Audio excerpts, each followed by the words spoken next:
আসসালামু আলাইকুম বন্ধুরা, সবাই কেমন আছেন? প্রিয় ইউটিউববাসী, আপনারা দেখুন আমাদের সাতক্ষীরা জেলাতে কিভাবে ট্রলিতে ধান তোলা হয় এবং ট্রলি কিভাবে চালাতে হয়। বিপদ কারোর বলে আসে না। দেখেন কত খারাপ রাস্তা এবং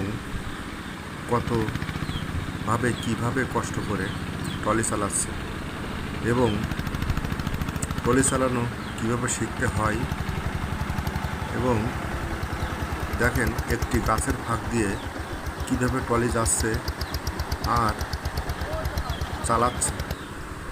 রাস্তাটা খুব ডেঞ্জারাস জায়গা। আর যাই হোক, গাড়ি থেকে ধান কম লোড দেওয়া না, লোড দেওয়া সেটা হলো নিয়ম মাফিক। আমাদের এখানে ধান হলো বিঘি চুক্তি না, এখানে হলো টিপ চুক্তি।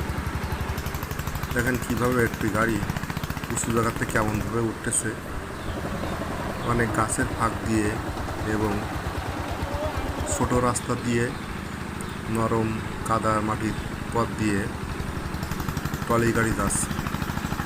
বড় কষ্টের সময়, গরমের সময় কাজটা কঠিন হয়ে যায়।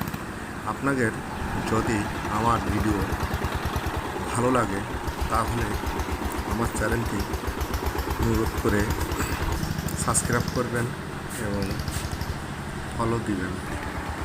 ধন্যবাদ।